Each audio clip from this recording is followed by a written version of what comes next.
Alrighty. Let's get started. So, good morning. How's everybody doing? We're going to start thinking about what it means to be a cat.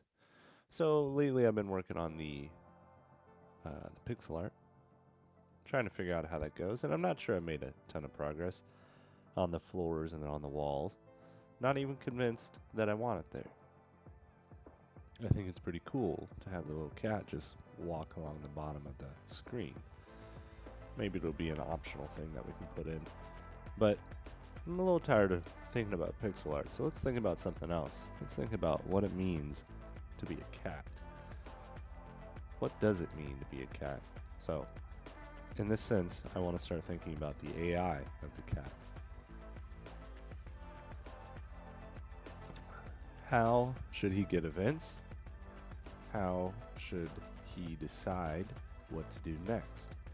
You know, should he go seek food? Is it time for that? Where does he sleep? What are his goals? And I imagine these things all change throughout the day. So I'm going to look into how some other people have done AIs for characters within Godot and,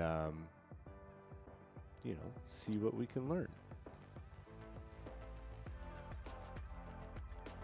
And then kind of come up with our own AI. I think we're going to think of this cat as a comfort maximizer. So he's going to do whatever's going to increase his comfort. Maybe at times that's eating or drinking water. Maybe other times that is going to sleep or climbing. Maybe he'll be adventurous. I have to really think about kind of the different states that this cat will be in, and then we have to give him actions to perform that state. So it should be kind of interesting. I'm curious how others have done this as well. All right, well, let's open up our trusty Brave browser. So, Godot, I don't know, AI engine examples. Let's just see what this gives us at first. Building a basic AI in Godot. All right.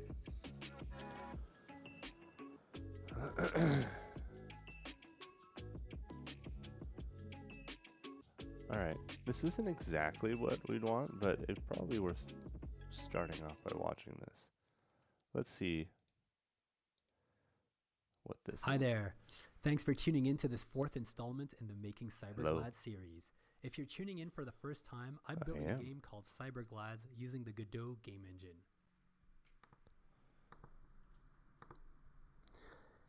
After the previous episode, we have something that's starting to look like a game, but that doesn't offer a challenge to the player. We have an arena with a player and an NPC character. The player character can be controlled by the player. It can move and attack the NPC. When the NPC takes damage, an animated head-up display registers its decreasing health until it has no hit points left. When that happens, the NPC character disappears and the game is finished. Okay. Now, as long as the NPC doesn't fight back, this won't be much of a game, so let's change that today. I'm going to build a basic AI that will control the NPC character and make it move and attack the player character. The AI will be controlled in the process function that's executed at every frame. As long as the NPC is alive, it will either move or attack. For the moment, we want NPCs to move towards the player at all times in a straight line.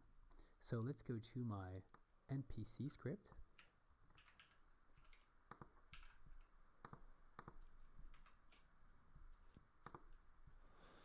Okay, so this, I'm going to add some notes. This is in every frame. These two functions will get the NPC moving in the player character's direction when they are called. They're using the move and slide function from the kinematic body 2D object, just like we do for the player. We don't want it to be able to attack as soon as it becomes in range, otherwise it would be unplayable. So we'll set an AI think time attribute to set up a timer as soon as the game loads. Okay.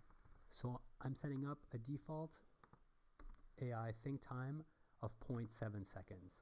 Humans typically have a think time of around 0.2 or 0.3 seconds, so it's not that challenging at the moment. In my onReady function, So I'm wait, going what to did set he? up not that Okay. challenging default I need to hear that again. up and set up a timer as soon as the game will player. We don't want it to be able to attack as soon as it becomes in range, otherwise it would be unplayable. So we'll set an AI think time attribute to set up a timer as soon as the game loads. AI think time attribute. Okay. That's interesting. So I'm setting up a default AI think time of 0.7 seconds. Delay for humans. Typically have a think time of around 0.2 or 0.3 Now that's seconds, not so something it's we'd not have that to worry challenging about. at the moment. In my onReady function, I'm going to set up the AI think time timer, or at least I'm going to call the function that sets it up, and I need the function that actually does the setting up.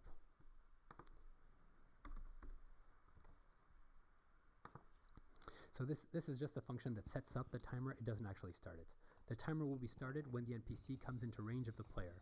The process function will call a decide to attack function that starts the timer. If both characters are still alive and in range by the time the timer finishes counting, the NPC will attack the player. A character will only be allowed to attack another character if their target state is 0, Hey, Riazi. meaning that the target character is alive. Remember that I had the state attribute at character All right, level sounds has good. values 0 or 1, alive or dead. We're We'll be doing checking the state AIs value today. of characters often, so let's add a getter on this attribute in the character script. So I'm going to move to my character script. Remember that the character script is, so both the NPC and the player scripts extend from the character script. Here is the state attribute, and I'm going to add this getter function. Okay, so he's just now we kind can of... write our decide to attack function in the NPC script and the trigger to the actual attack function when the AI think time timer completes. So I'm going to move back to my NPC script, and I have my decide to attack function that starts the timer. And I have another function that triggers the attack function in the character script when the timeout completes, when the timer timeout completes, and the character is in range and both characters are still alive. Okay. Finally, let's write the process function that will orchestrate these NPC actions. So the process function, that's called on every frame by Godot, will decide whether the NPC will attack or move, or will decide to attack or move. Notice that while I'm adding an artificial think time before the AI can attack, there's no such think time for movement. So the NPC will start moving as soon as the game begins. Yes, thank you for the... We'll see how that plays out. So let's run the game. Forehead cam. To That's what we're good at. this window. Thanks for pointing it out. See that the NPC is slowly coming towards the player to attack. I'm going to help him out a little bit. Okay. And there, you see, he's attacking me. Ooh. All right. We have an error Just here. the shortest. I'm just... Has a problem. So the game crashes when the NPC what is- keeps trying to attack the player character after it has died. That's because I'm calling the getState function after I perform the queueFree on the player node. You can't request attribute values for a node that doesn't exist anymore. To fix this, I'm just going to apply the queueFree function to the character's collision shape 2D node instead of the root node. So first of all, let's All right. move back to the editor. I'm going to stop the game. This probably moves a bit slow. Let's see. Let's read through this and see what we get here. Okay, so he essentially puts a delay, a think time delay, so that humans have a chance. Get state. Game crashes when the NPC keeps trying to attack the player character after it has died. And that's because I'm calling the get state after performing a queueFree on the player node. Oh, okay. All right, so it's relatively simple. I have a feeling that our cat AI is going to be pretty complicated. But this is an every frame decision, which makes sense. So this would be in the process call. I don't think we need a delay because there's not really going to be a whole lot of interaction there. Unity AI. What's this? Oh, utility AI.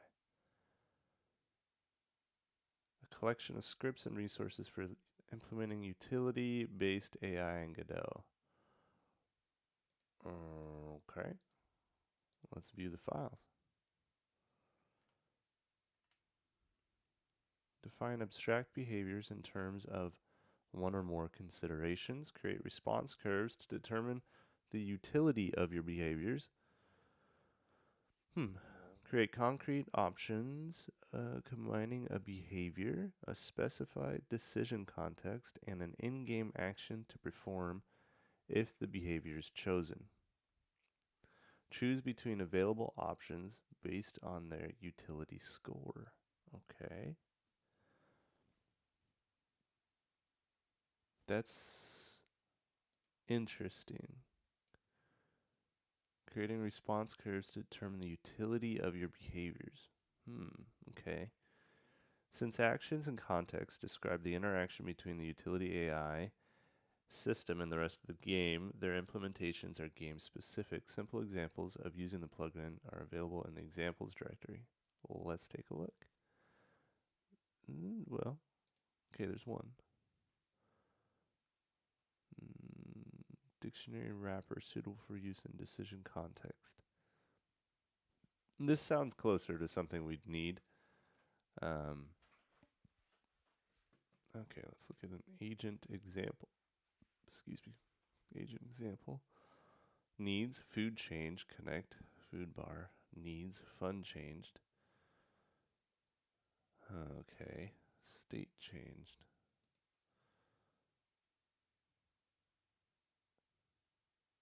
Agent needs. Okay.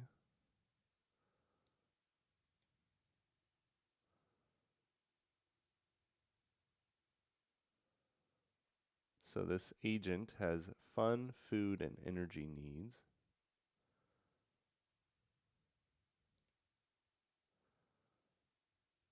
Match state, text eating, text sleep, watch TV.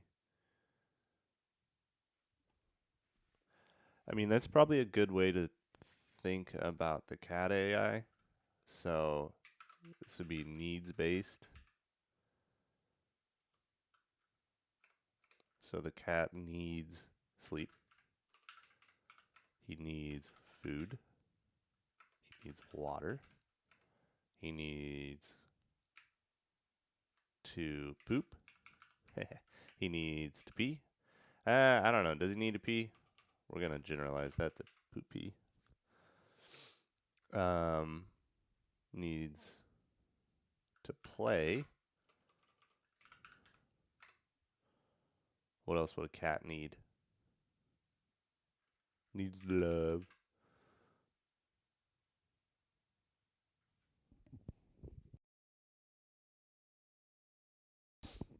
That seems about right. Sleep, food, water, play, love. Okay. Now I'm also thinking that just randomly, so at game startup, each cat will be slightly different. All right.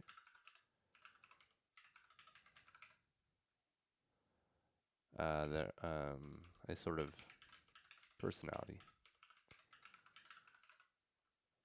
So there could be, like a angry cat that you can never make happy. A sleepy cat sleeps a lot.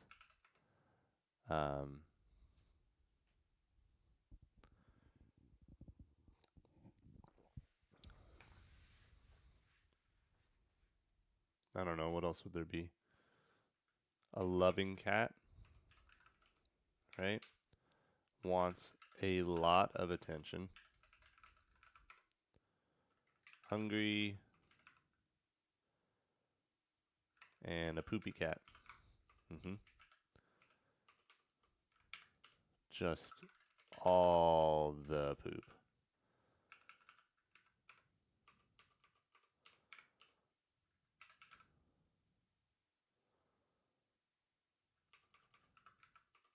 Now, probably these might actually be stats, like initial stats, where, you know, it determines how much attention, how much sleep, how much hunger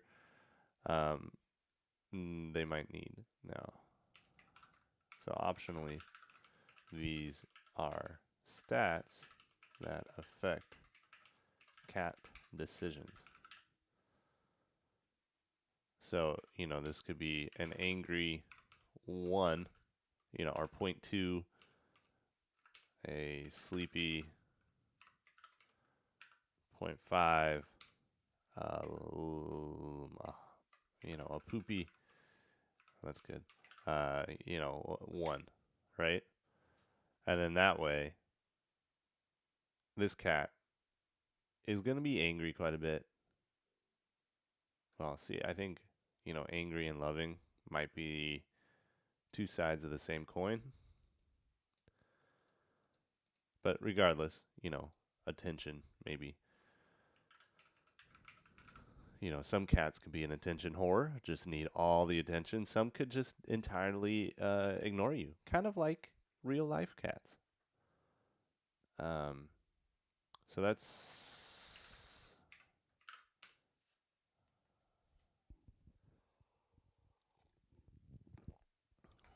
that.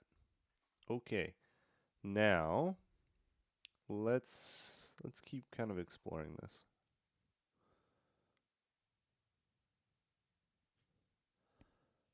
What is a tress?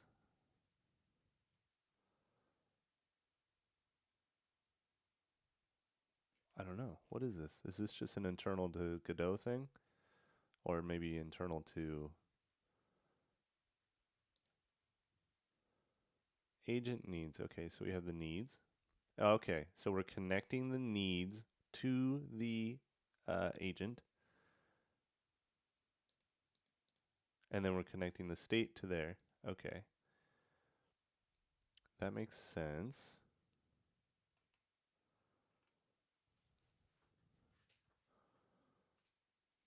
All right, so these are the different states.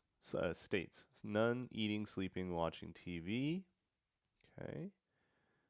Time until next decision. 1. Okay, so this isn't frame-based. This is probably each second it makes a decision, which kind of makes sense. Let's see this decision timeline. I don't know, time frame. Looks like we have, you know, a couple options here. Options. At the end of every frame, or on a timer.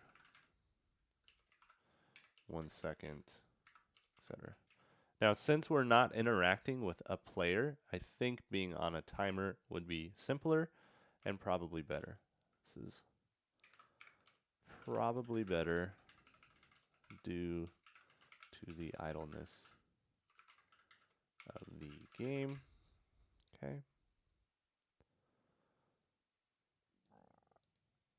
Now, you know, what we're doing here is we're just trying to figure out the broad strokes of what our AI should look like, what tools we should use, et cetera, right?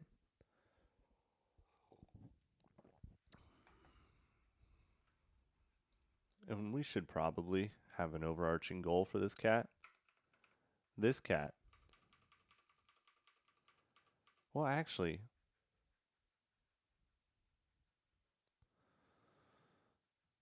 we might not want to think about it, but just for context, this is a comfort maximizing cat. That's kind of the overarching goal. And that's what you want to do, is make your cat comfortable.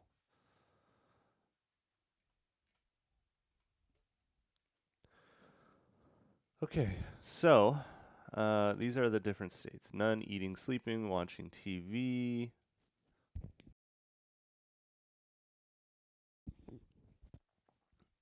Let's see, needs.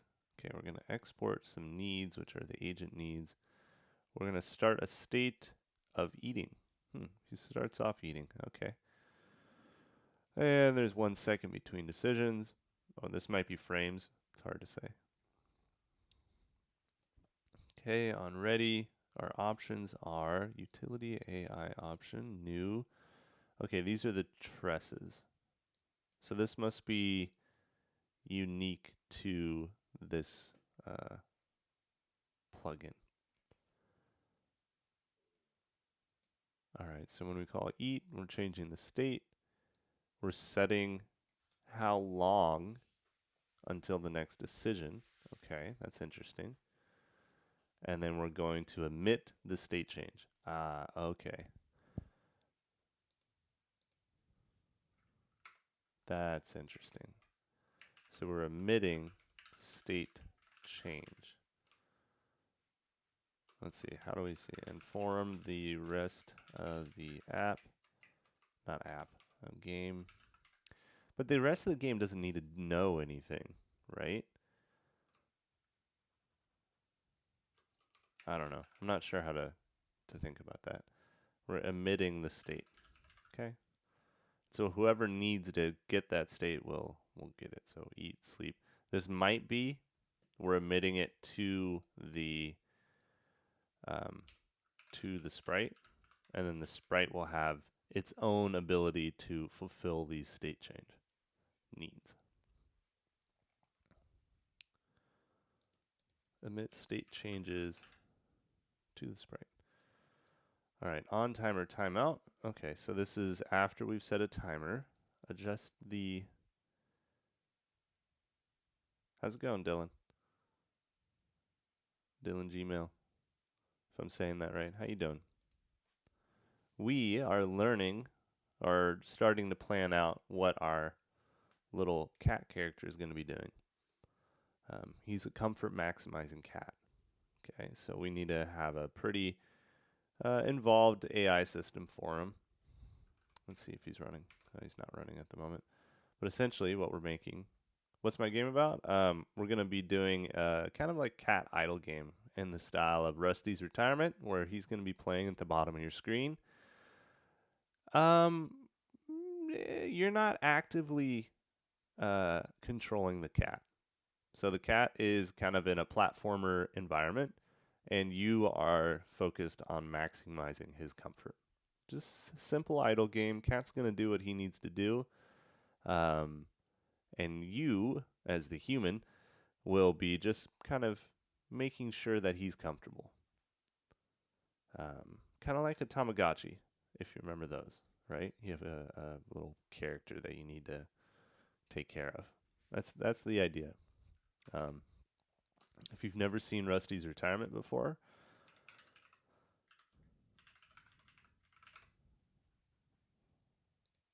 so Rusty's Retirement was a game I really enjoyed. And the cool thing about it was that it just played on the bottom quarter of your screen. So while you're working or something, you could have this little game playing. And it was enjoyable. I loved it, right? And so that's kind of where the inspiration for this comes from, is that you'll have a little cat partner, right, that you can take care of and, maximize his comfort. Yeah. I'm a new game developer, so all this is learning for me. But I'm going to attempt to do everything: the pixel art, the all the AI logic and whatnot. And so today we're focused on the cat logic, exploring what's out there in Godot. Right now we're looking at a Godot utility AI and looking at an example, trying to understand how it works. So ask questions. If you provide input, if you have, if you're a developer of games or whatnot, or you have some thoughts, I'm happy to hear anything. Okay, so on timer timeout is after, was what we call when the timer times out. So if state, so okay, we look at each of the individual states of the cat, and then we increase different values. So if the adjust the agent's needs based on their state. Okay, so state is equal to state.eating. Then we're increasing his need for food. What? Why would we increase? Okay. If he's not eating, then we decrease the need for food. That's a little confusing. Not sure why we would do it that way, but and then the same goes for sleeping. No, actually, so if he's sleeping, the agent is sleeping, then he needs energy. Why? Why? Okay, that doesn't make sense, but okay, we increase the need for energy while he's sleeping. So maybe this is the lowest value gets chosen versus the highest value, regardless. And then watching TV, we're going to increase the need for fun, I guess, counterintuitively. And then check if the agent should change state. Utility helps the agent decide what to do next, but the rules of the game govern when those decisions should happen. In this example, each action takes a certain amount of time to complete, but the agent will abandon eating or sleeping when the associated bar needs is full. Will abandon eating or sleeping.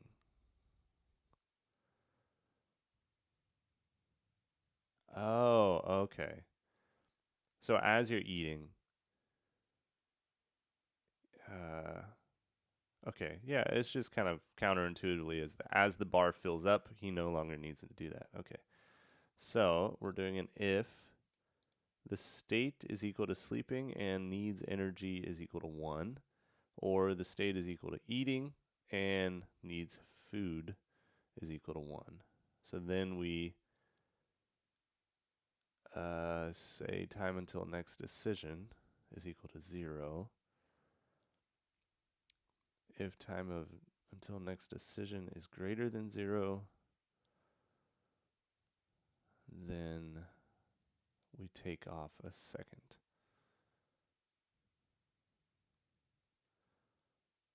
Choose the action with the highest utility and change state.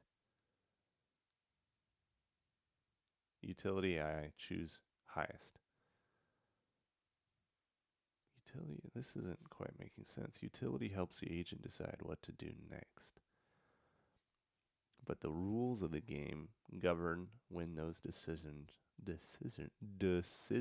should happen.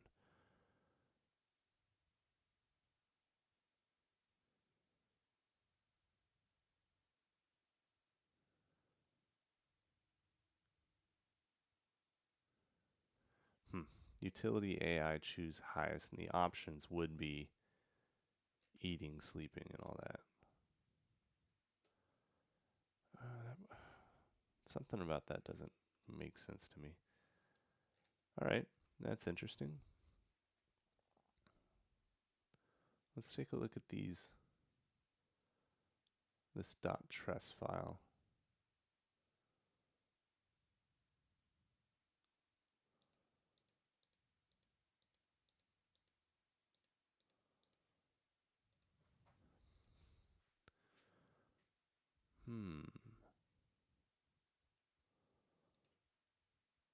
Okay, well, that's pretty interesting.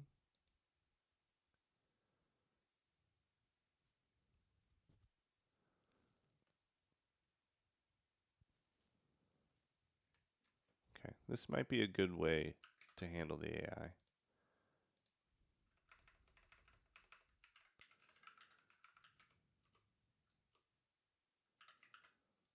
Let's see, potential extensions. Let's just call it.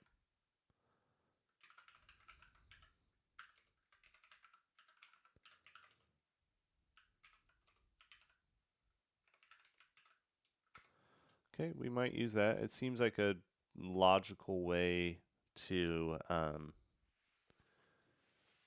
do something. And it means that all those decisions are internal. You would just omit the state that you the state that the cat is in, and then there would be another set of logic and then different file to like fulfill that state, right? Okay. That makes sense to me.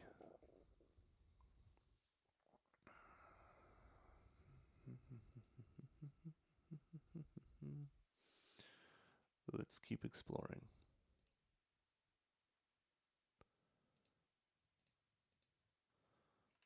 How do I create a super AI in Godot? Well, that's such a good question. Let's see. How do you create a super AI?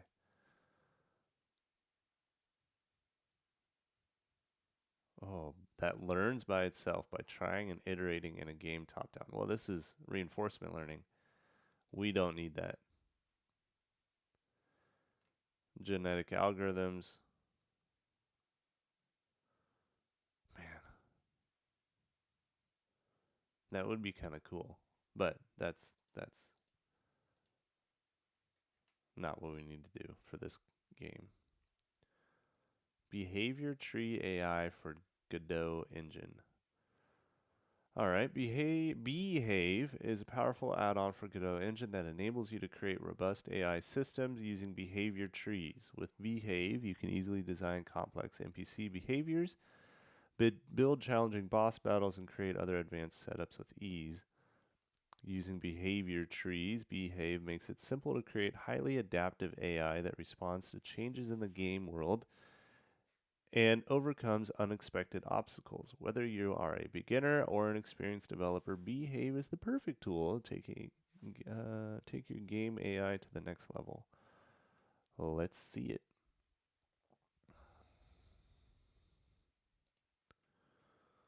Behave.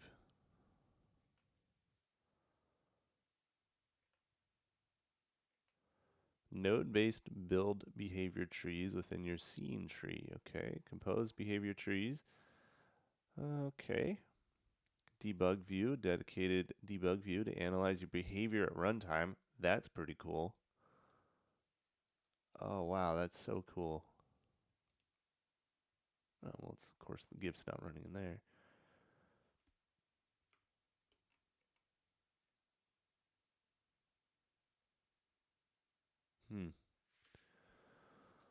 So in the other example, using the Godot utility AI, it's a needs-based AI, which makes a lot of sense for something like this cat. Built-in monitors to track performance of your behavior trees. Maintaining a high frame rate is important in games. Investigate performance issues by using the custom monitor available inside of the Godot editor. In order to avoid bugs creeping into codebase, every feature is covered by unit tests. Well, that's good. Getting started. Modular way to build AI logic for your game. For simple AI, behavior trees are definitely overkill. For complex AI interactions, behavior trees can help you better manage changes and reuse logic across all NPCs. Okay, so we have a pretty basic game, but I want the interactions with the cat to be pretty involved. So just at the top, on the top of my head, the way this might work is that the state of the game area, so whether there's a food bowl or, you know, how high you can climb or whatever, all these different bits of information of the game could be transferred to the decision tree, and then maybe the cat makes decisions based on that. But that's based on the state of the game environment versus it should be based on the needs of the cat. So this might not be perfect for us, but let's see what this tutorial says.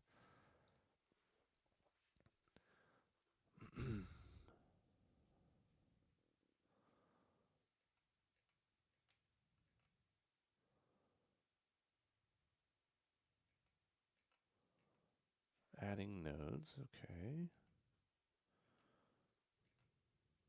So is character at home? Yes. And then sleep. Okay. No, is character in a building? Yes. Exit building? No. Walk to home. Has character reached home? No. Walk to home. Enter home. Sleep. Okay. So pretty much once the character's sleeping, he's done. He's done for. The eternal sleep.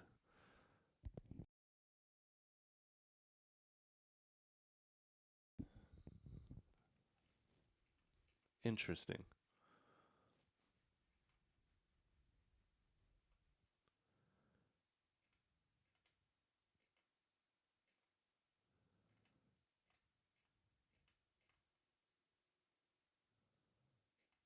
I mean, I could read all this, but it's very much in the weeds. Let's think about this.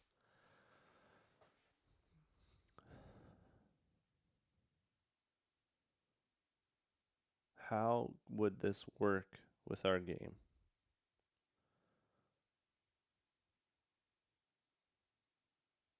It doesn't really, I don't think.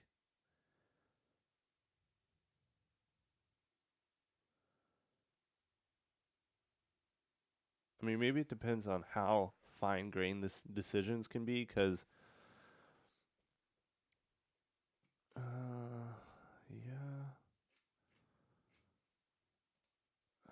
I'm having a harder time with this one.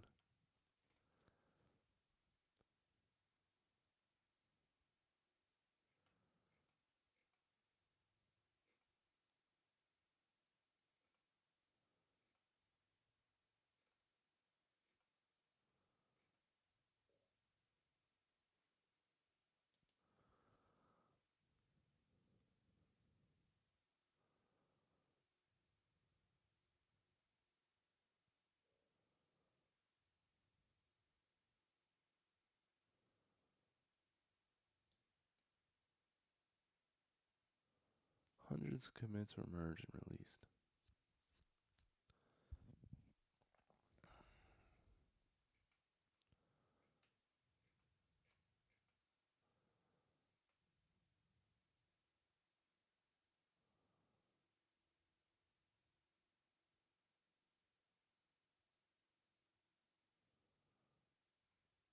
Okay, so let's think of this behave decision trees.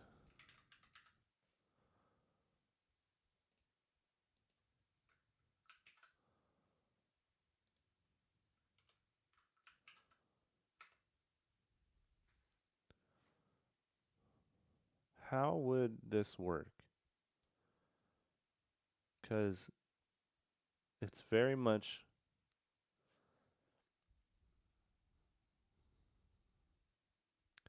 you could do it. It could be based on the needs of. Oh wait, we gotta tab this forward. Based on the needs of the cat. So some question like, if hungry, find food.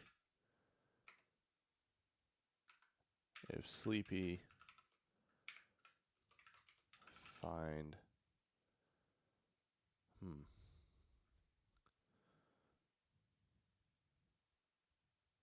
Yeah, I think I'd have to play around with this and see how this might work. But I like that it could work, and I like the node-based implementation.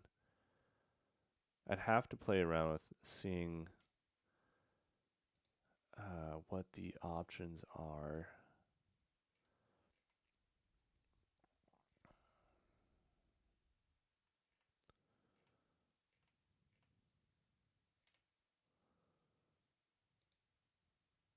Learn how to behave on the official. Okay. Behave is an add-on, blah, blah, blah. Should we watch the tutorial? No, that just linked here. Okay.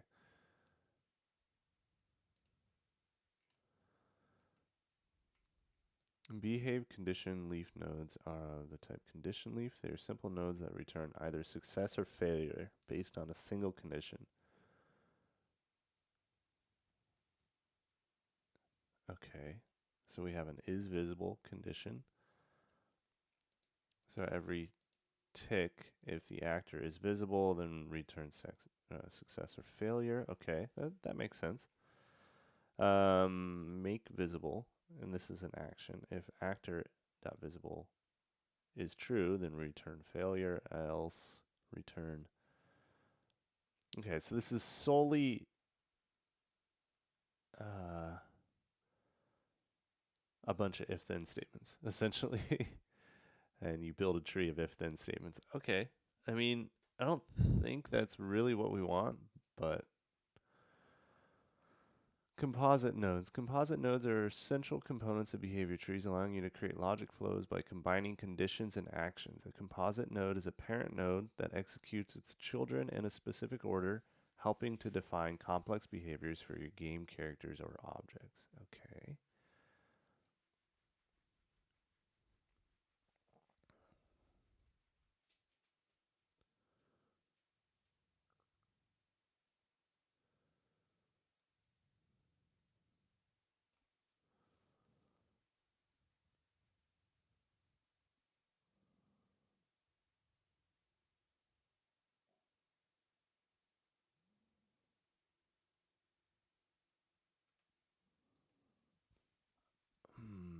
So the conditions.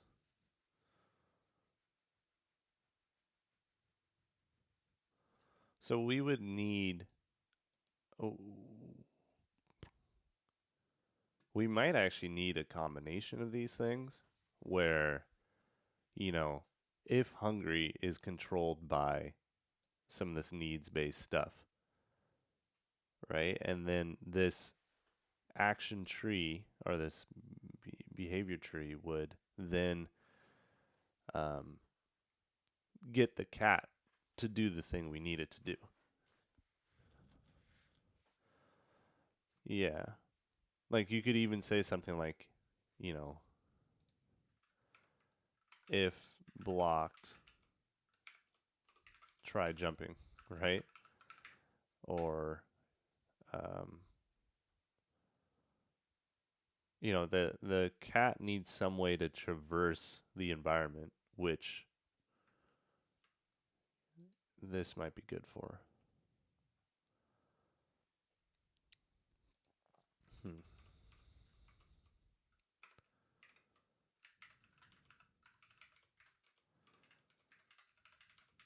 This might be better for game traversal, or rather, how to satisfy needs. Yeah, I think that's where this fits in. This is how we would satisfy the needs of the cat. So we would admit, like, okay, we need to go, we need to eat, right? Then this behavior tree would say, okay, if needs to eat, you know, find food. Find food. If you know, food is left or right, go left or right. If blocked, you know, jump or whatever. Okay, that kind of makes sense. So this is this Godot utility AI is higher level needs based decision making. Right? Yeah. Okay.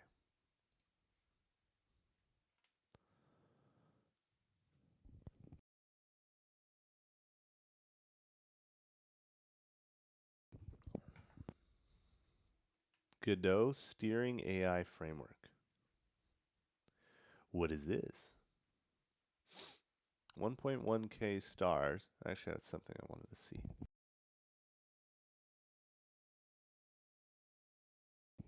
1.7. All right, all right. So this behave is a little bit higher. It's in active development. We can see that based on, you know, updates here. 2 months ago, last month. 2 months ago, last year. So it seems like has roughly a monthly fixed timeline. This one was fixed or changed 3 months ago, 1.1 stars. So this one's pretty active as well. A complete framework for Godot to create beautiful and complex AI motions. AI motion works based in both 2D and 3D. This project is a framework to code complex and smooth AI movements in the Godot game engine.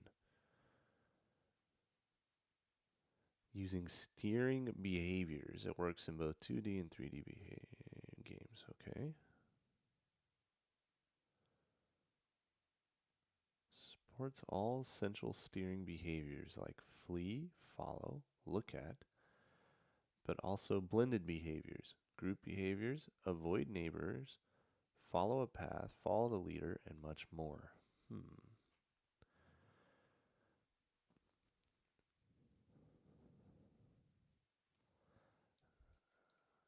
Seek out or flee from a target, follow a predefined or face.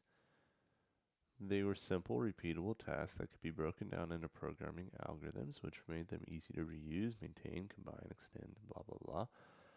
While an AI agent's next action is based on decision-making and planning algorithms, steering behaviors dictate how it will move from one frame to the next. They use available information and calculate where to move at that moment.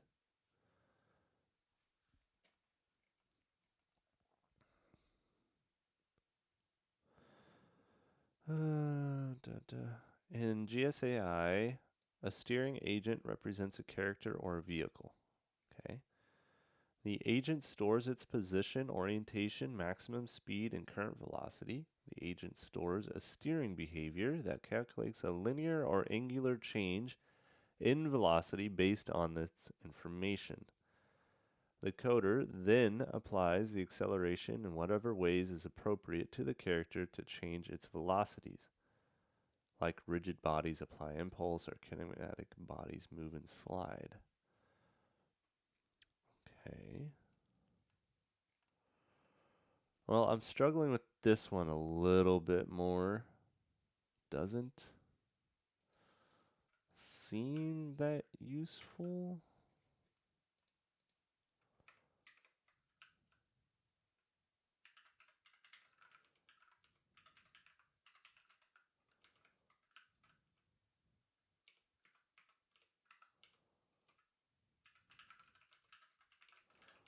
But maybe this helps with movement. I don't know. We'll have to look into it.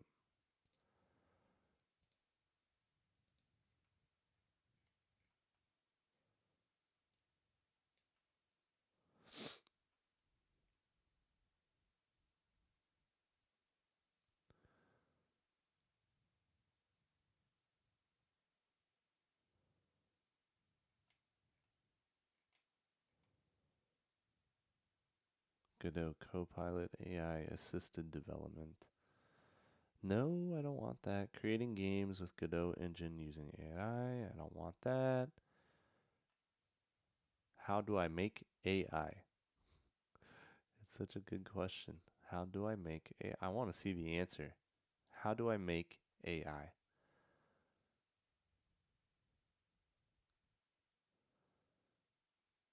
What you've asked is incredibly broad and will have big differences depending on what type of games you're making.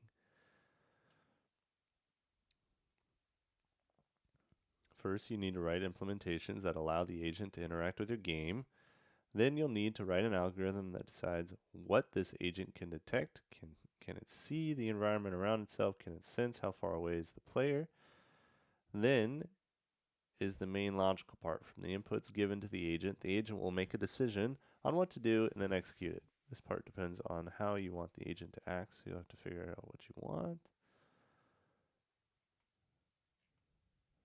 Yeah, essentially, question too broad. All right, Godot decision making. Let's see. Damn it, my question isn't any better because I have the same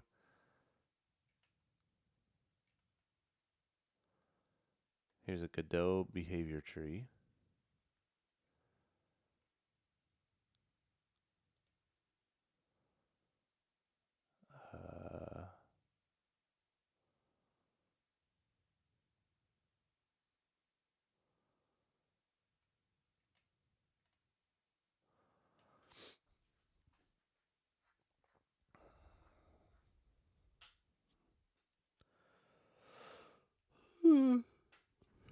Excuse me.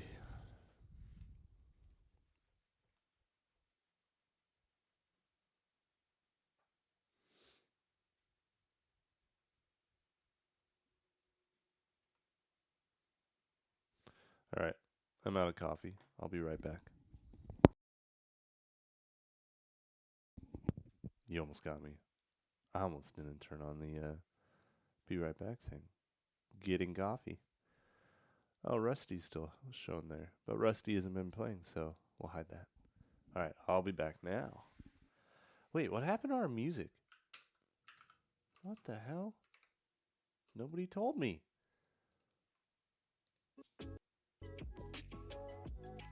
There you go.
Literally the fastest be right back that I've ever done. Let's go to main. I'm back. Okay.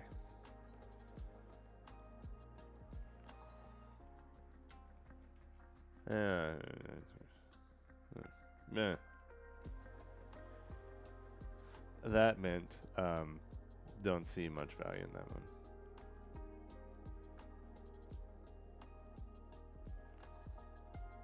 Okay, here's the question.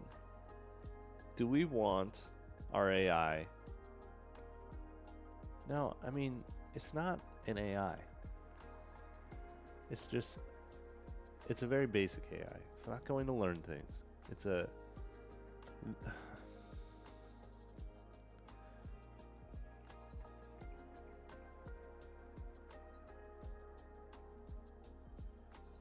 Essentially, all this is going to do is tell the cat how to interact with the environment, right? And I actually see the two tools, extensions, combining to do that. Now, this Godot utility AI could very much be... Oh, wait. This one's different. No, this is the one I originally looked at. Oh, shit. It's only got 55 stars.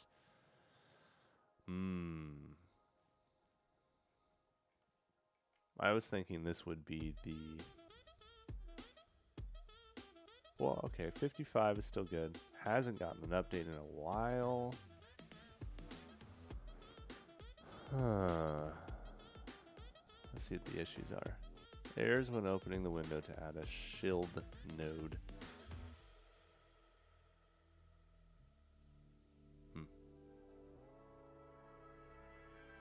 Interesting. Alright, well, regardless, I think we need to sum up summary of what we need. We need a needs-based cat, right? No, that's not what we want. There are going to be overarching needs. So there's two things, right? There are overarching desires. Let's just call them needs. Needs of the cat. These needs will tell the cat what to do next. But those needs don't tell the cat how to do them. So we also need a decision tree based on the environment for the cat, right? So something like this utility AI made a lot of sense for kind of a needs-based thing. Let's see if there's any other stuff out there like this.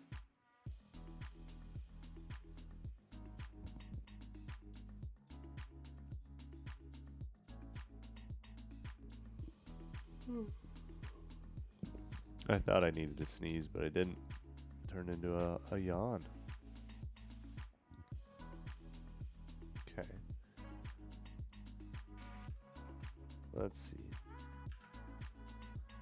AI, I guess.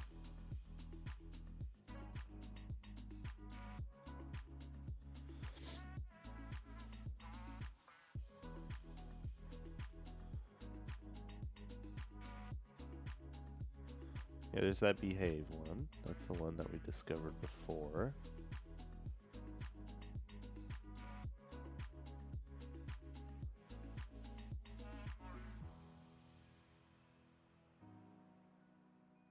Now, we could use a decision tree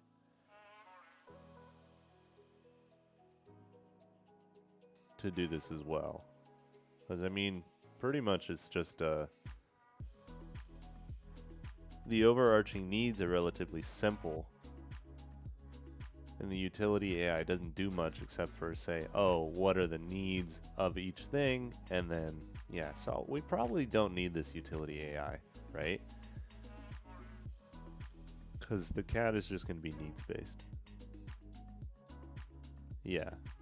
Okay, so now we've simplified down to just needing the behavior decision tree. Right? Oh, yeah. So I think we only really need that.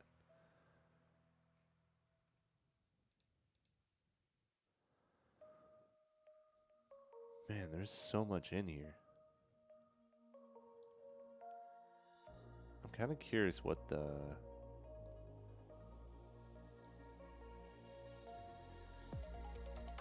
Oh, well, we want 4.2.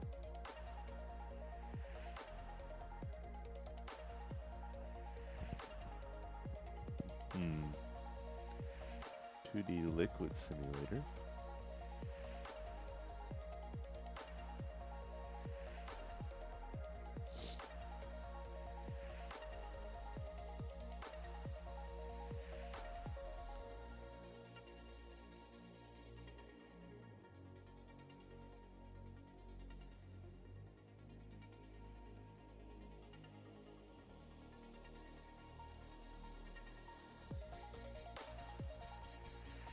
Android billing. That's funny. I've never really looked at these.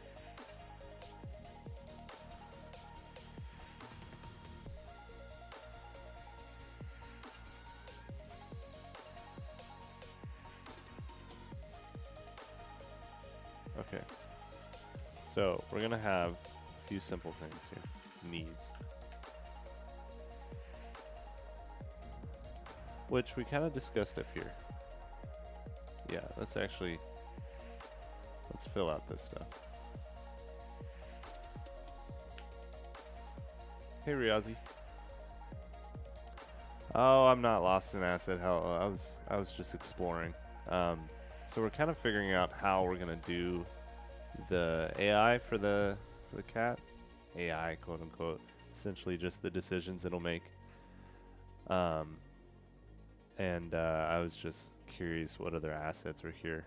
That's a lot. It's hard to know what are good assets and what are not.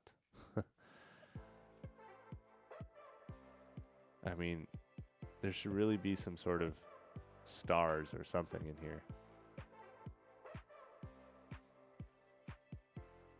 Whatever. I didn't make Godot. Is there a resource for finding good assets? Like Godot assets? Let's see. Godot asset. Best.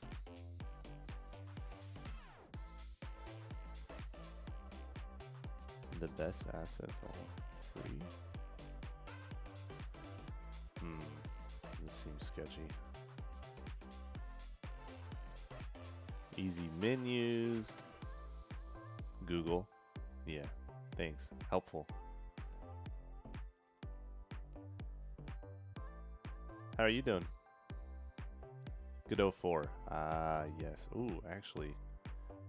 So, let's see, does this support Godot 4?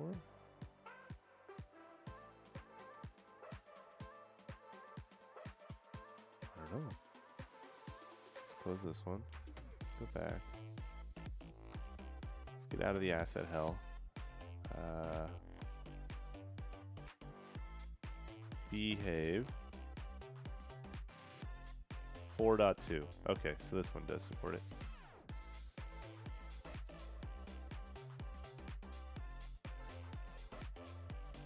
Helping out a fellow Go-Duder. What's a Go-Duder?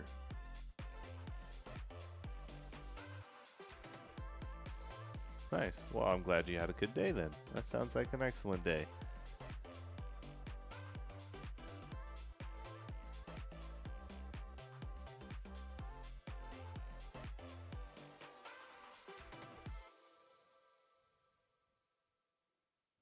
A Go-Duder. I like it.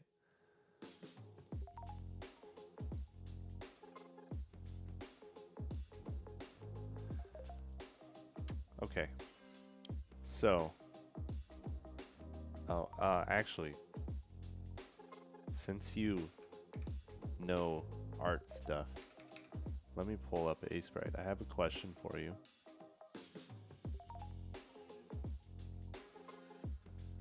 Okay, so hey, vibing. Look at you, always with the vibes. So Riazi, I made these. I'm quite proud of it. You saw the creation of the bottom one. I made this top one as well, but I'm not sure I really like it. Don't think I'll actually use it. But I had a question of how do I make it so this brown part, I want it to look like a floor, right? Not a wall. It looks like a wall. So for example, like you see in this example, you have the subfloor and then you have the floor that looks like a floor. It doesn't look like a wall. I was trying to figure out how do I make this wall look like a floor? So one of the other things I tried to do was essentially make the same thing but angled. Let's see.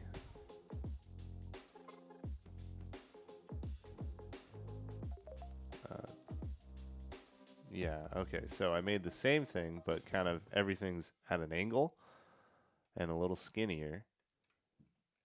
But that didn't work either. Select the tile and squish it down. Okay, let's see. Where did I put this? Not that one.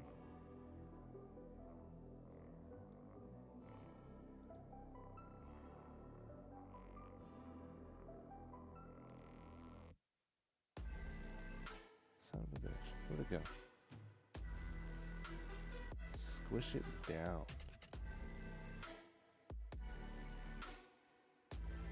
It really comes down to it should only be a quarter of that height.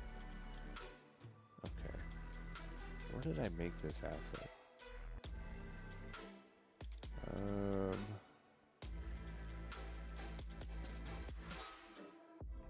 I really should name these things better. Background attempt. Nope. Nope. We don't want to see that. No one wants to see that. First floor? Huh? Son of a bitch. What do I do with this?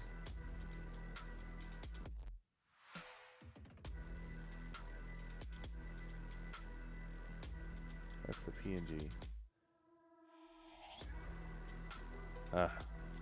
Okay.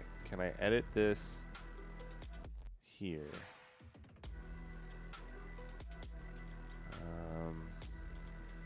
Okay, let's select one of these. Oh, okay. I'll select them all. And then, how do I squish it down? Squish. Squish down. Yeah, that didn't do what I wanted.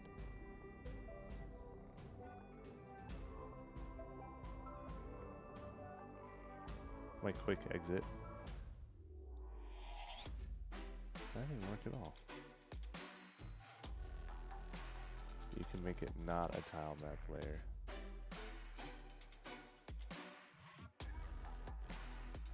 Yeah? Can I do that?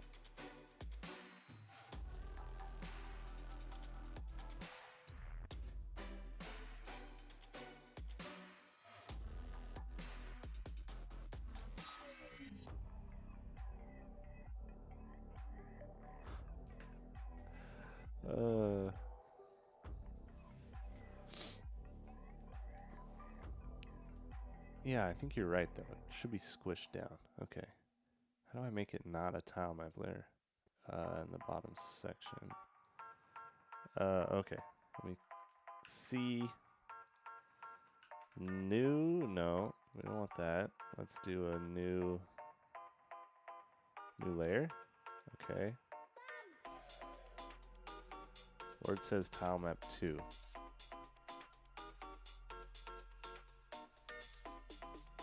You mean down here? Oh, 1. Yeah, okay, so I made a new layer. Yes, okay. I'm in a new layer. Let's hide the tile map. Let's paste in our new layer. That didn't work. Okay, let's try this again. Copy. Go to layer 2. Paste.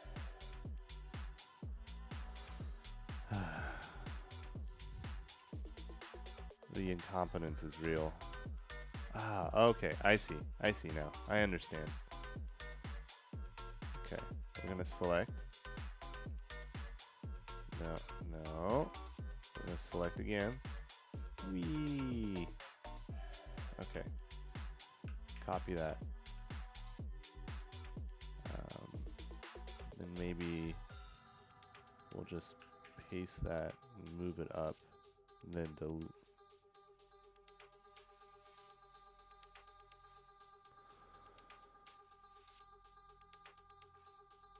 What the? Where did it go?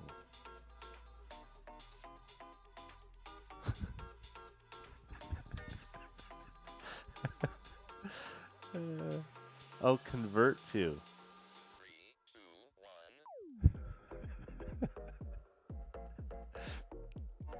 2, 1. Convert to layer. Is that what you... Is that what you wanted? Okay. Now let's squish it down.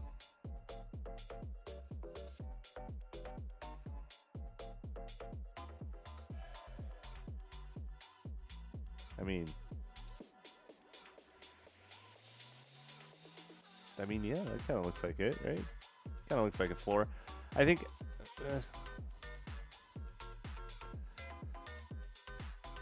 Like, can I skew it somehow? Let's see.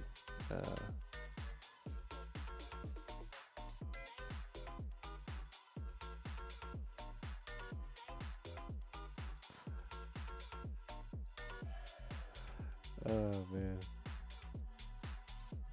Okay. That looks more like a floor. Yeah, you do what you need to, Rousey. Worry about me. Okay. Okay, that looks more like a floor. It's actually not bad.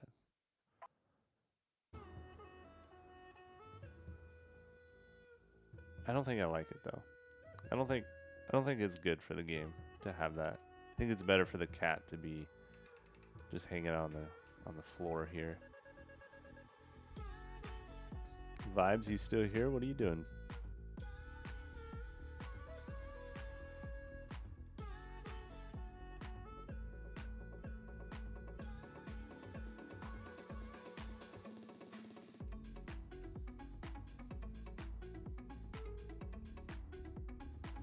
Alright. What just happened? This upbeat.io sucks. It crashes every other second.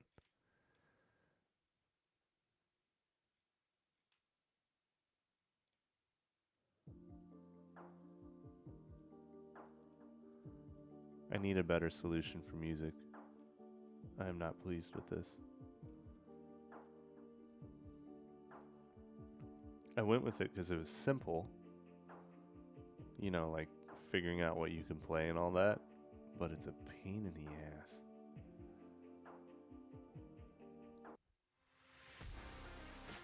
Hype.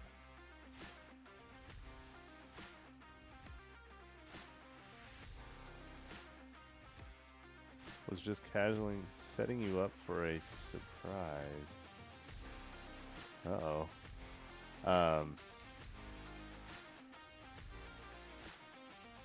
Whoa. Hello.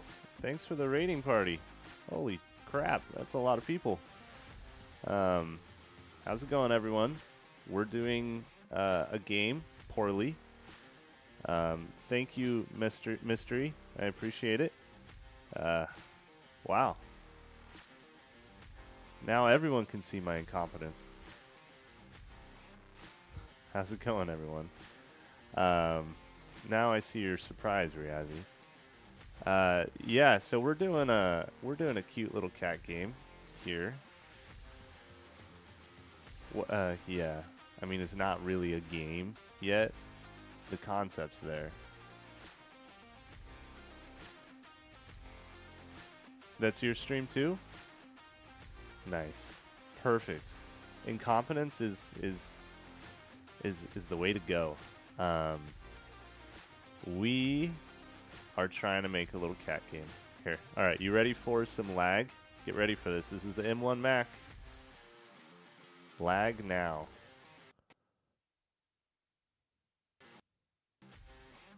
All right, so, oh, he's blocked by the tree. Anyways, the idea is we have a little cat. He's going to be on the bottom of the screen. Oh, you're all learning? That's what I love to hear. God, what did I do here? I don't want the cat tree here. Let's turn off the collision. Okay, you know, the model is cute, but I'm not going to take any yeah, I didn't make it, right? So let's go to Obsidian. And I will share the assets. Cat animations come from here. I would like to pretend that I'm an amazing pixel artist and that I did it, but I did not. if y'all want some sweet cat animations.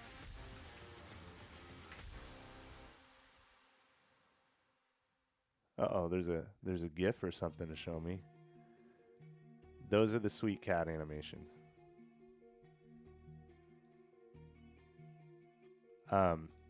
So anyways, once this cat tree gets out of the way, the idea is that we're going to have our little cat. He's going to be a desktop companion in the style of Rusty's Retirement, where that's like a quarter screen game that you can interact with while you're doing your work or whatever. You know, essentially distracting you from the important things you need to do. I want to do the same idea. So we're going to have a cute little cat. He's going to wander around. He is a comfort maximizing cat, meaning that your goal in life, once you install him on your desktop, is to make sure he's as comfortable as possible. That's kind of the theory.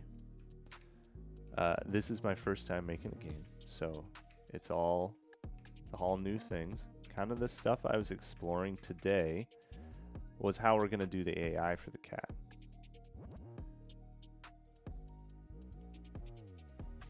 You can somewhat code, but I do pixel art. But I can't do pixel art. Oh, okay. Learning. Mystery. Yeah, let's hear your spiel. I want to hear your spiel. Let's do it. Emotional comfort pixels. That's definitely what the cat is. I like that. I like that. Here, we're going to add that as context. Emotional comfort pixels. You know what? Pizzles. That's what they are. We're trying to take up a RPG idle mobile game, and man, is it rough. Ah, a mobile game, huh? I know a little bit about mobile development. I am an Android developer after all. Alright, show me links. I want to see links.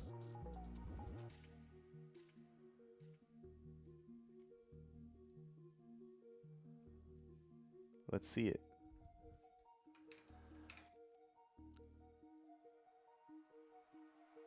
Oh, freedom? Okay, cool. Here, maybe I can just go to your...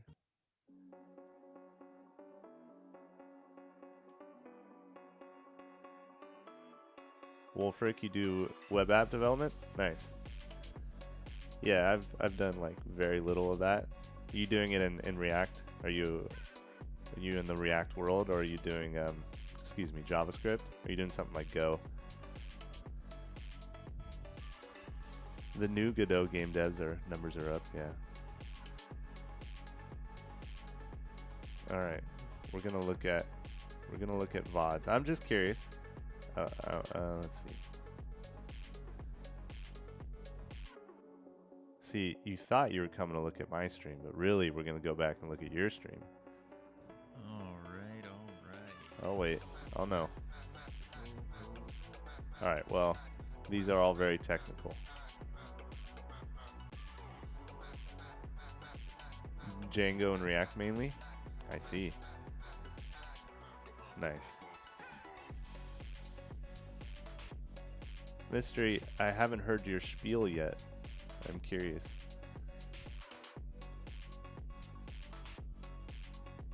Only an X. Okay.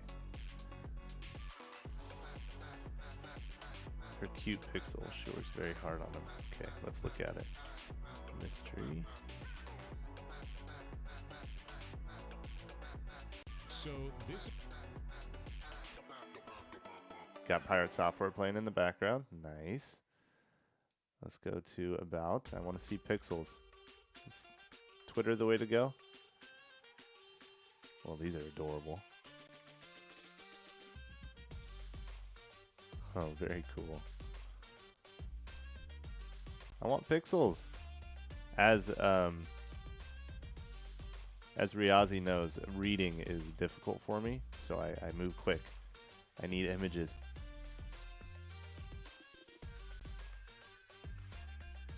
Wow, that's really good. Mystery, how did you get into art? Have you always been an artiste? Need more. I I don't have an Instagram. I know, I'm old. Steam. Ooh. Okay. I want your art, Mystery. Yeah, who has time for reading? Seriously. The only time I read is when it's, you know, documentation.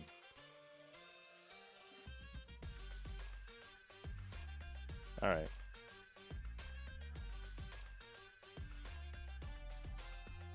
I see. Okay, now that you're back, Mystery, I want this spiel. What is this RPG idle game? Have I been enjoying Godot? Yeah. It seems. I mean, I'm still at the basic stages of it, so it's very much trying to understand what the hell I need to do. For example, how do I turn off the collision on this? I just don't want it on right now. I did something that messed up this cat tree. Because now I can't show off my eating animation that I customized. Let's see. I just want to disable the collision shape.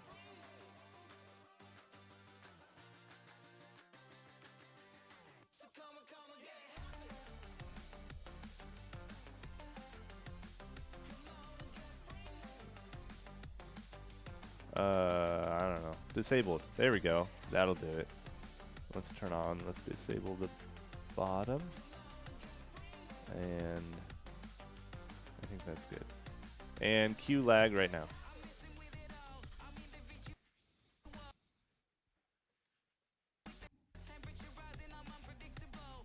Alright, there. Look at that. He's not blocked by silly cat tree anymore. So our cat, very simple. He eats. I customized that animation. Lifted his head up so that the food bowl. He doesn't eat if there's no food there. You can fill the cat bowl by clicking at it. I mean, this is the best gameplay. You can't get better than this. So right now, it's very simple. He's just walking back and forth, and doing that. What I want to do next is actually doing the AI for the cat. So he's gonna have certain needs. And these needs are, you know, he's asleep, needs food, needs water, he has to poop. Man, this cat is gonna poop everywhere. He wants to play and he needs some love, right? So based on these different stats that will adjust by time, he's going to need to satisfy those needs, right? So I think I can do the needs-based myself, where like it's, you know, it's pretty simple, just number go up sort of thing. Then I was thinking of using, or what I was exploring today was how to do kind of the moving around and like the more decisions, how he would explore the environment.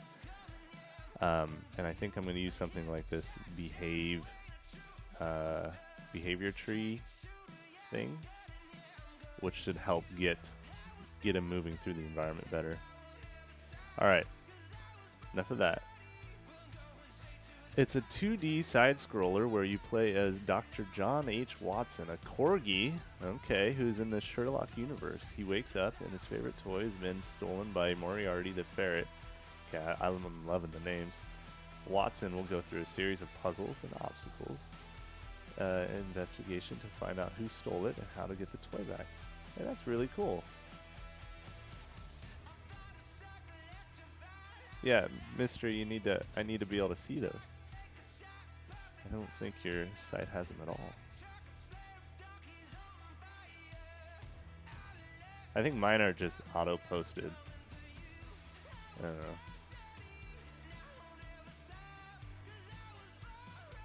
Oh, okay. It's YouTube as well. Here we go.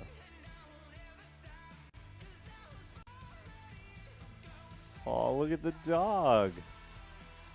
It's so cute. Hey, you did the floor thing.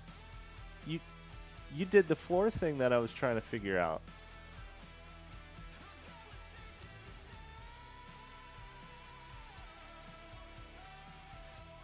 I like it. I like the actual story too. The very what is this, Sherlock inspired corgi game.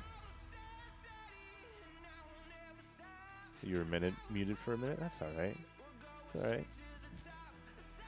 Yeah, thank you. The Obsidian theme is you know, you have to go green if you're developing anything. You have to go green. You know, that's what the Matrix has told us. So we go green. My my VS Code is exactly the same way, just green. It's terrible for you know, being able to distinguish variables and whatnot, but yeah, this is really cool. So how long have you been developing this?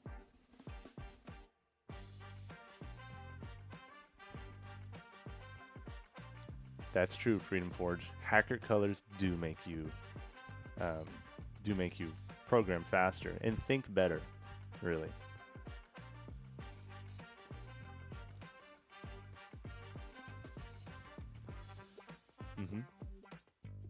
I've done my best programming all in hacker colors.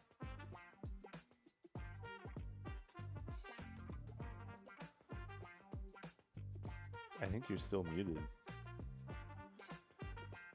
Oh, damn, you do long streams too. How? How do you do this so long?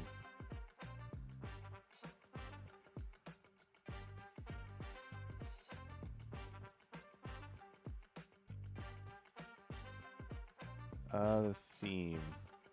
Jesus, I don't know. Let's see. Settings.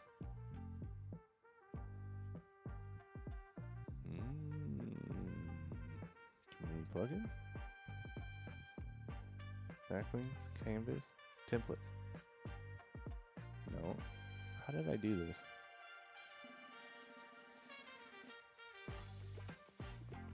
Appearance. Here we go.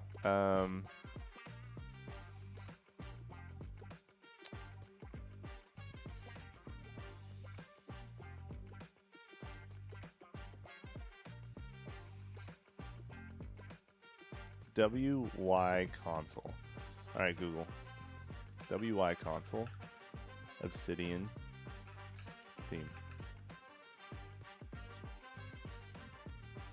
I'm pretty sure it's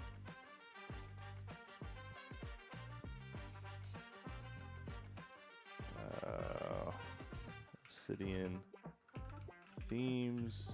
WY console. I literally just searched the same thing twice. I don't know. It's called WY console. Look that up. And however the hell you put themes. I don't know. I did it a while ago. Manage. Oh, here we go. Manage WY console. It's this one. By Satchel Mouth.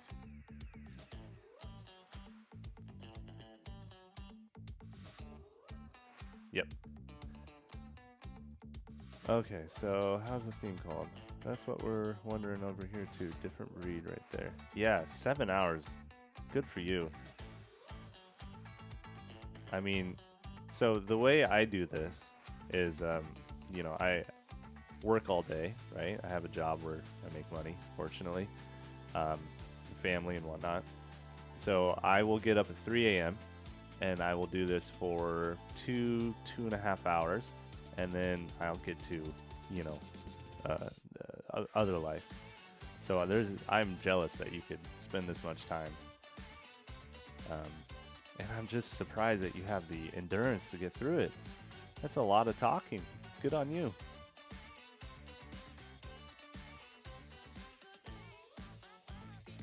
All right, I'm gonna have to explore your stream. And I appreciate the raid.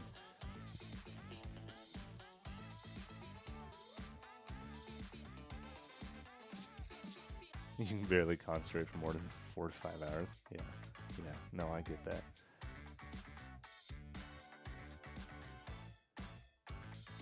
Pixel art, and it was 7+ hours long. So Riazi, do you stream like that as well? I don't think we talked about that.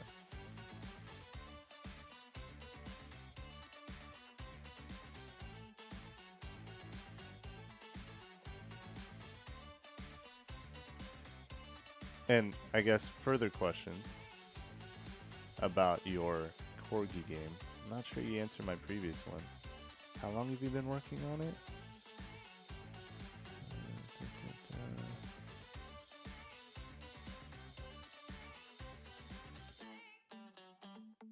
You did, okay, Riazi, you streamed for 2+ years. Wow. Good on you.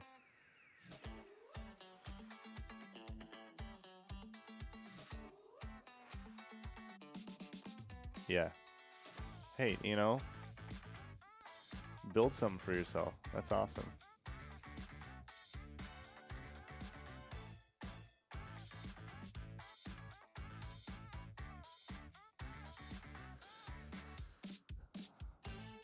Yeah. Are y'all looking for game dev jobs or programming or anything? Is that the 3-ish weeks? You've been making this game for 3-ish weeks? You kidding me? Oh my gosh. That's probably about the time that I've been making my game. And this is what it is. This is all I have. I have a food bowl that fills up. God,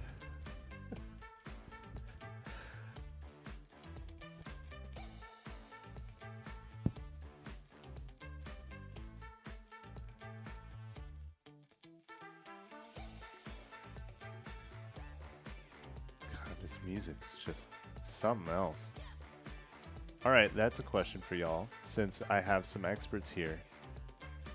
How do you have a music solution?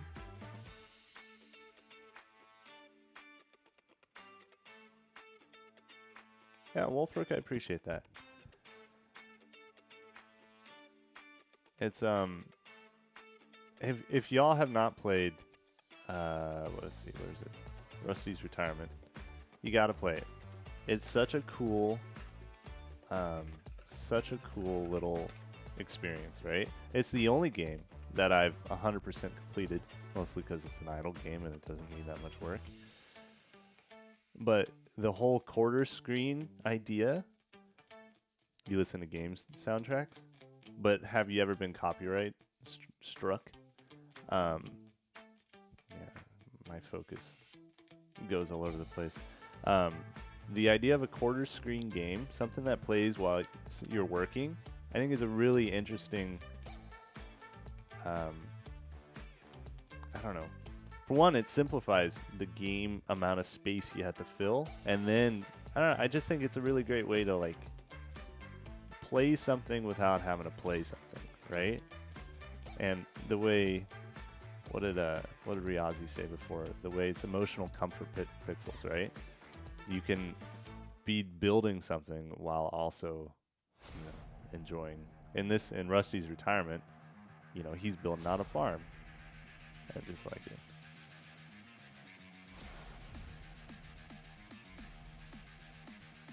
Yeah, it is really nice.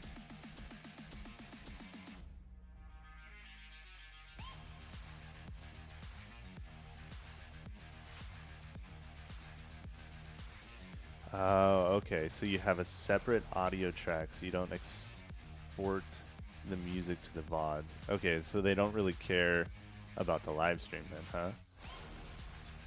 Hey, I appreciate the follows, everyone. For some reason, my little follow thing is broken, but, you know, I'm obviously a noob here, so you'll have to forgive me.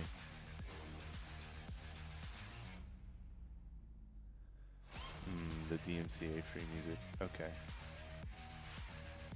Oh, Riaz, you just listen to jazz? I'm gonna ignore that suggestion. Wait, you convinced yourself to like jazz for streaming? And they don't copyright jazz? Seems weird.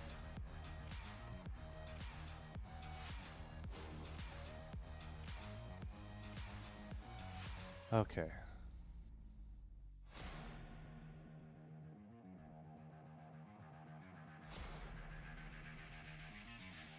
You did the epidemic sound? Okay. Man, I'm gonna have to follow all of you.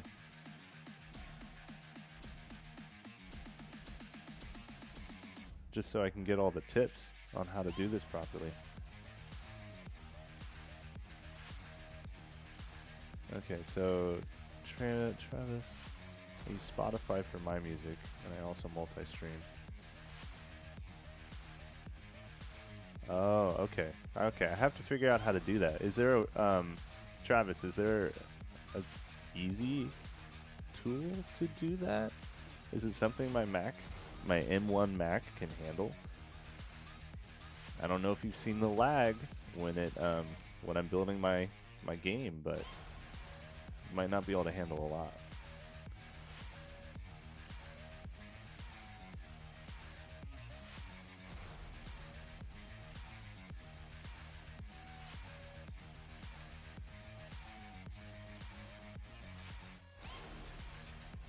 Hey, Freedom Forge, lo-fi is the way to go, even if it is jazz.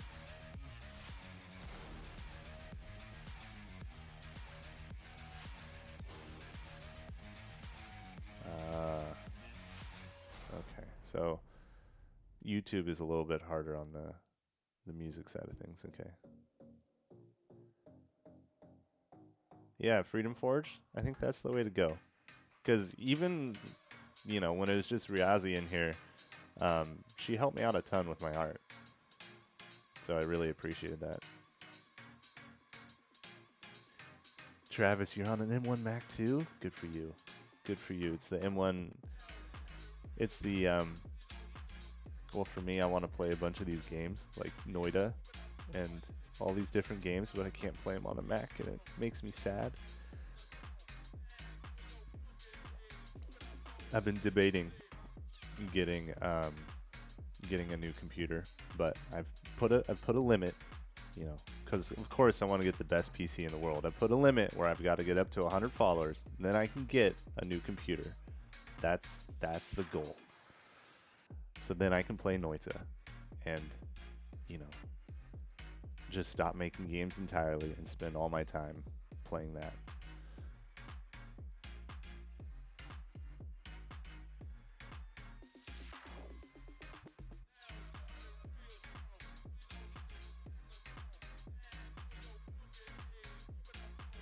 Cool. Well, I appreciate all you coming over.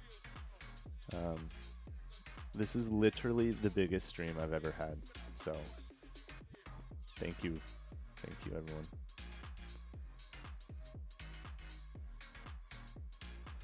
Oh my gosh. I'll need a voice meter banana and a VB cable. Mystery, what are you talking about? I don't know what those are. I'll write them down.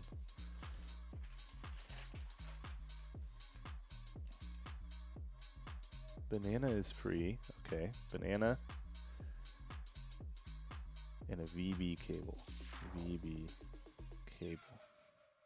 Alright. Alright.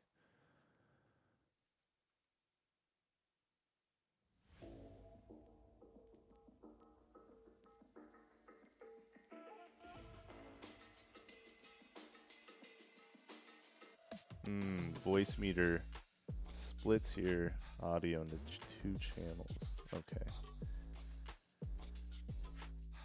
Okay. See, not only is this a game development stream, this is a how to stream stream. We do everything. So I can put different apps on the different channels. Ah.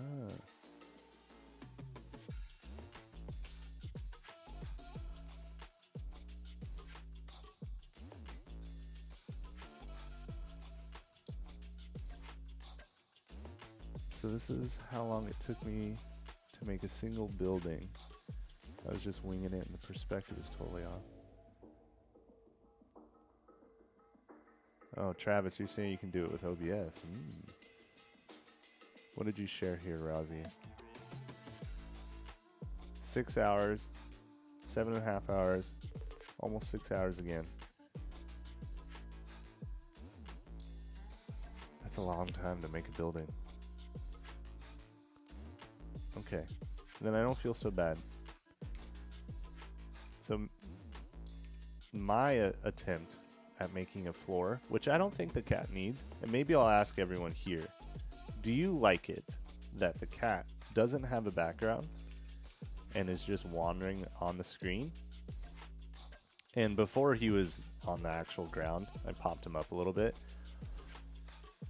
Or is it better for him to have a background? So something like this. I know the pixel art is terrible, but is it better for him to be walking on something or just against the background?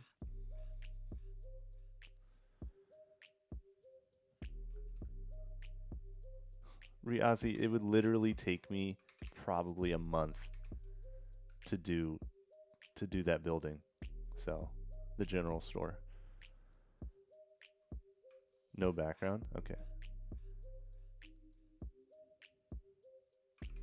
Yeah, Asebright works really well. I bought Asebright through through Steam, which might have been a mistake, but that's how I did it. But you don't actually have to buy Asebright. Did you know that you can build it yourself? So if you don't want to spend the $20 to have it pre-built, they have instructions on their GitHub to build it yourself. So you could totally 100% use Asebright and not pay any money for it. You just have to do some, engineering gobbledygook to figure it out. I think it's the install readme. Yeah, all this tells you how to install Asebright. So Asebright is free. It just takes a little bit of work.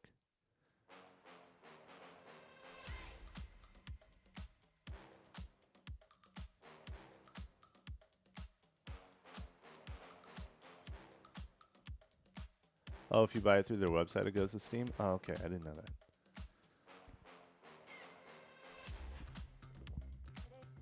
Yeah, I agree. I mean, they're technically open source. So I think for people who, want to use a really great tool but then can't afford it, in my opinion, it's okay for them to take the code, build it, use it, and then when they have the money, then they can, pay for it. But whenever they list like pixel tools, Asebright always has, it costs money, but it doesn't. It doesn't cost anything. Anyways, all right. So the consensus, it looks like the consensus seems to be that no background is the way. Okay. So I do see a problem with the no background thing, and it's this. If I put on, essentially it's going to be hard to distinguish things from the background, right? So this food bowl, if I had something that's just a little bit blue, yeah, this is a good example, right? It's already hard to distinguish the food bowl from everything else. So,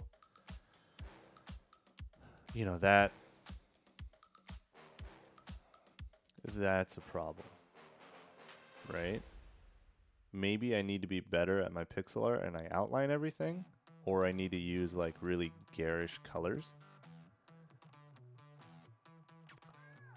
Because like the other problem I'm dealing with is that this is a relatively small cat, so I can't make the food bowl really huge. Unless we just like make it really stylized and make it a really big food bowl that he like falls into. Actually, I kind of like that. So instead of him eating like that, he just jumps into a food bowl so that you never lose food bowl. Make things oversized for this tiny little cat.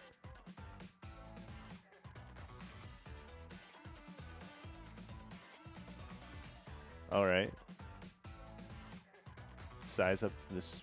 Yeah, I could scale up the sprites. I don't know how to do that though. I can figure it out.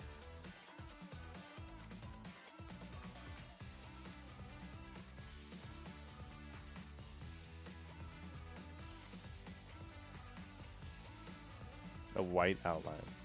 Okay. White outline.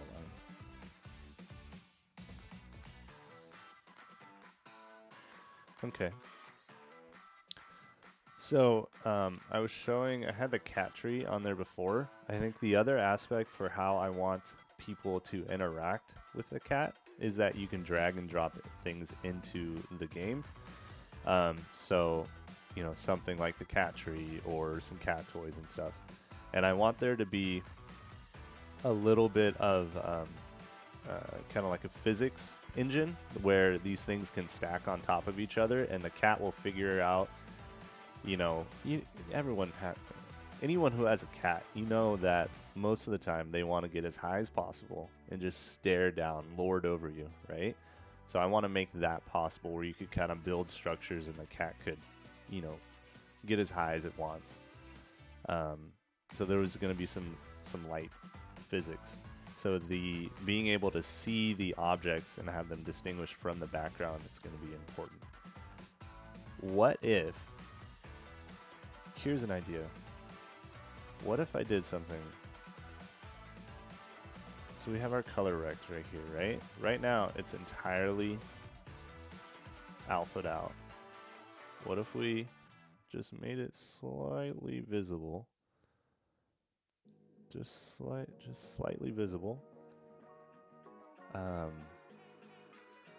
Okay, ready for some lag? Here it is now.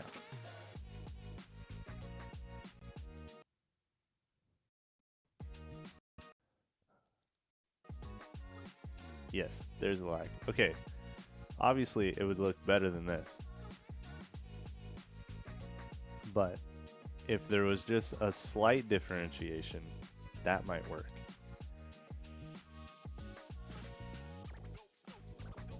Actually, yeah, that might work.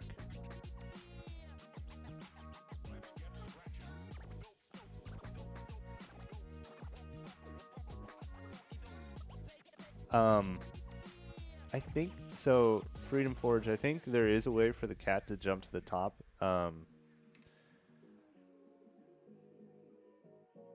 You could so this background area is the clickable area. So this is actually something Riazzi helped me with before we ever met. I don't know if y'all know this, but she posted a question in a Godot forum long time ago, and asking about how you have a clickable area, something like that. And it actually helped me figure this out. So this clickable area stays in the game, but anytime I click out of it, it it goes away. So funny little like small world sort of thing.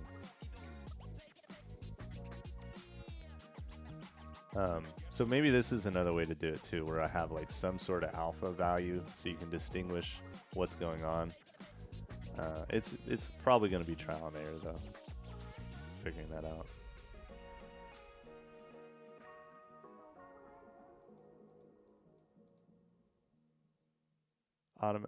So Riazzi is, I was going to say automatic feeder that has one charge. Yeah. Yep, the world is so big, it's so small. Yeah. So that's kind of what the game is looking like. I think there's going to be some form of progression. The progression will likely be, I don't know, some sort of like comfort coin or something. Since this is a comfort maximizing cat, we will progress by increasing his comfort. So we can lay down things like a pillow that he can sleep on, and as he's sleeping, the comfort coin is increasing. And then as the comfort coin increases, you're able to put down more advanced things. So maybe you start with a food bowl and nothing else. The cat eats, you get points, and then you can start, or like if you clean up after him, let's say he poops on the ground, you can click it, cleans it up. You're getting a progression of comfort coins. At some point, things will get automated. So you can put down a litter box. And then you won't have to click on every poop. Instead, he'll go to the litter box, go in there, and then you can, you have to click that less often. And then, fancier cat trees, fancier pillows, and like there's just like a slow progression until your cat has all the best things. Which is a similar model to how Rusty's is doing it. So that's kind of the progression theory as well. And that's the game. That's everything.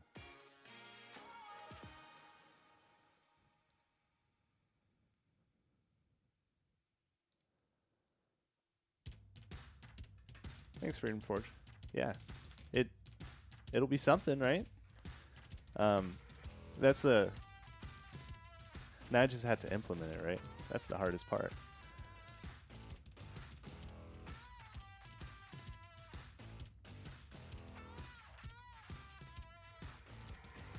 What did you share here, Riazi?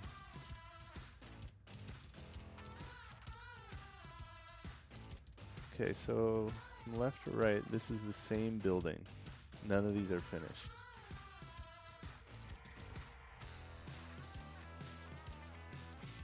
These are the same building. But the leftmost building looks completely different from the next image. I mean, these are all great. Granted, the leftmost looks more work in progress.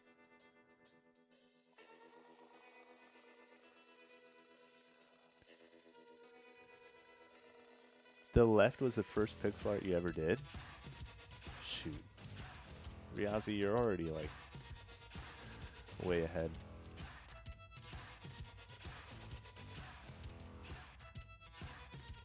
You love desktop pets. Yeah. Anyways.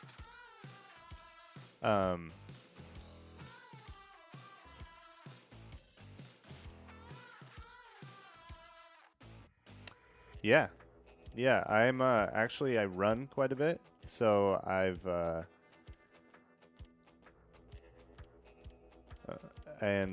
so I needed some stuff for a Garmin watch, so I just built out everything I needed for a while. And actually, the project I worked on before working on this was a way for you to go for a run, right?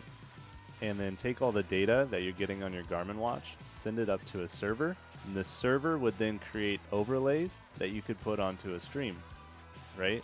So the idea was that you could share your run or whatever sort of exercise you're doing and share your stats, right? So how far you've gone, maybe your heart rate, whatever you're comfortable sharing, you could have the ability to share it. That was my first project. And I kind of put it down because it was, you get to a point in a project and you're like, is anyone gonna use this? Is anyone gonna freaking use this thing? And I kind of made the decision that, well, no, nobody's gonna use this. So I stopped developing it, right? What do you need, Mystery? Do you need that Garmin thing? Do I have to go back and finish that project? Is that what you're saying?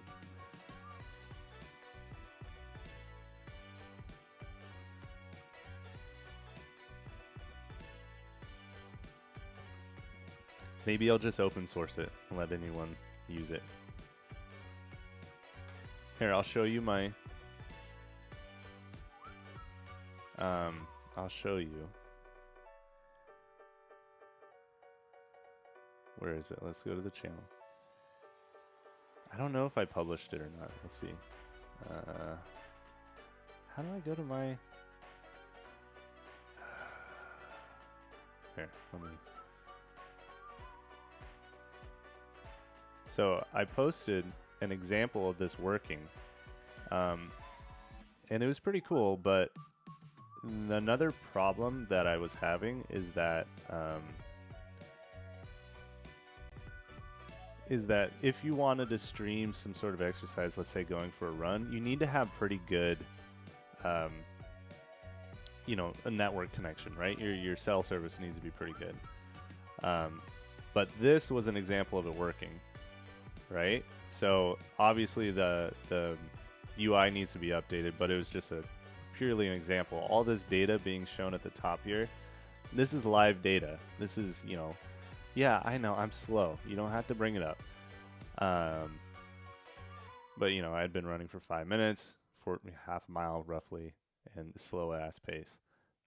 But you can see the quality of the stream itself, the IRL stream, sucked. The sharing of the information, rock solid, but the actual stream, not so great. So I just, you know, kind of got discouraged with that project and moved on to something else. So.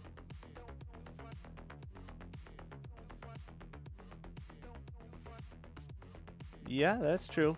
Yeah, but see, Dr. Dark, the only problem with that is that it's not free to keep it and make it available for people, right? I'd have to host a server, and then I would have to, well, actually, that would be the only cost. I'd have to host the server. So it might be worth it. I don't know.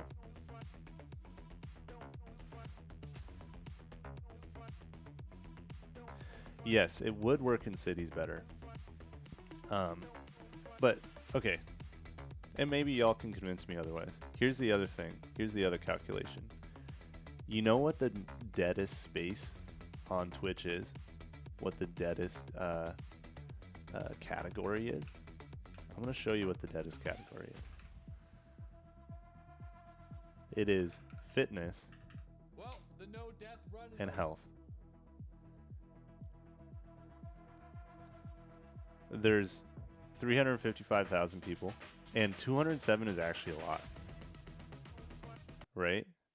Oh, jeez, the freaking music player crashed again. Yeah, you could share your heart rate data. Yeah, you could, if you wanted to. It was all like customizable. You could choose what you wanted to share.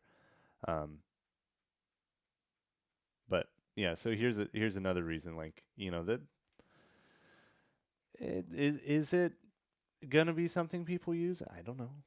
But at that point in the game, I was pretty irritated with the project. Yeah, chatting while running. Yeah, that's a good point. I don't know how to say your name, Infernex, but stick to making the cat. That's a pretty good comment. So, but you know, it was a good project in the sense that I learned Go as a programming language. I built my first server. I did some web development. No offense to the web developers out there, and you know, it was, I learned a ton. It just wasn't worth it to yeah. Dr. Dark, that's a good point. I probably should get something out there. That's always the problem, right? Is you start multiple projects and then and then they drop by the wayside. 1 second here. The silence is killing me. The silence.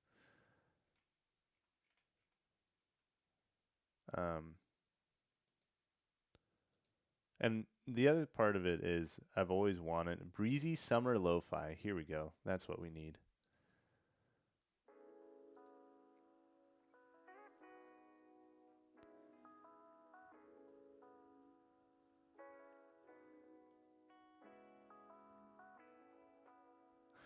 I'm not offended. I do anything in my spare time that isn't web development. Yeah. That's smart. No, but in reality, I'm pretty sure that the concept of native applications being a different thing from web applications is going to go away. The only reason it hasn't is because the Apple and Android systems don't want that to happen, because then they lose their marketplaces, right? Which is where they make a lot of their money.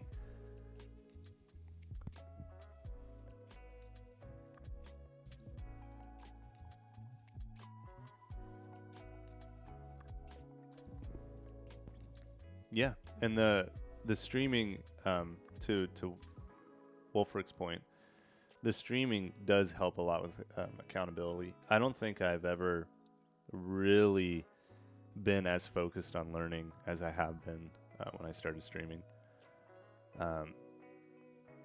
And it's really, it's been great. So for those of you who haven't been streaming and you want to go learn things, just stream the process. It doesn't really matter if people are watching. Like I said, today's the best streaming day ever, right? For me. And but it hasn't really been about that. It's, it doesn't matter if there's 0, which is, most of the time, let's be honest, or if it's 30 or 100 or wherever you're at, as long as you're pushing and you're learning. I feel like the streaming helps you do that because you're putting something out into the public, right? You're getting it in front of people, even if there's 0 people. But that's just the way of it. Okay. So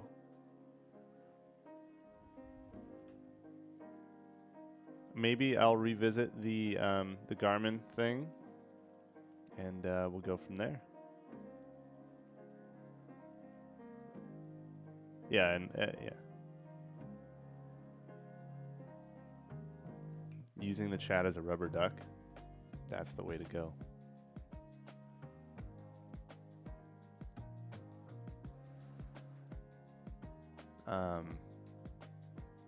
Okay, so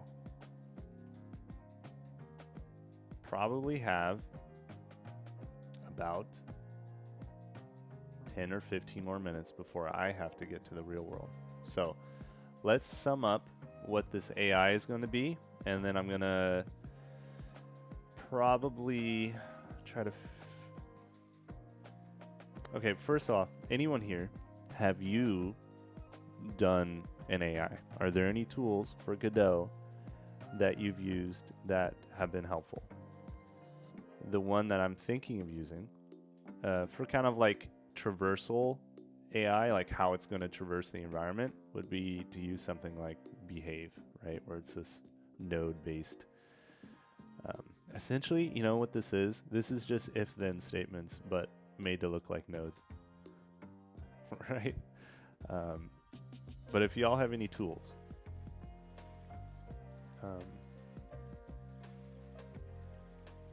please let me know. You can confirm that you learned a lot streaming for a couple of years. Yeah. Yeah, great. Riazi, you had to get back to it. Why aren't you continuing the streaming? Just not ready for it yet?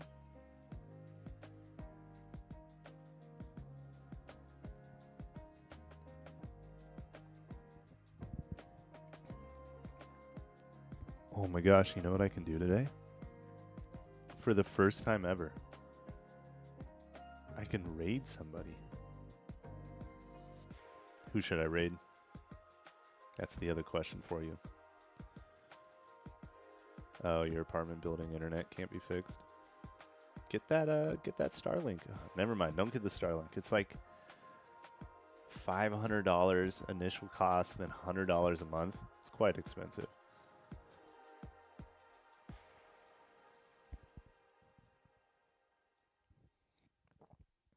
Is there another small streamer that we want to raid and send all you wonderful people to? Yeah, Riazi, if you have someone, let me know. Or anyone else.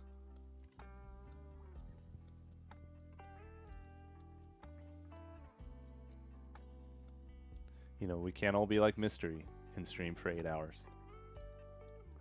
Which I'm jealous of. I would if I could. Or like Pirate Software, who like freaking streams all night. That dude is ridiculous. I don't know when he sleeps. But, you know, all that hard work, that's worked out for him. He's like insanely popular now.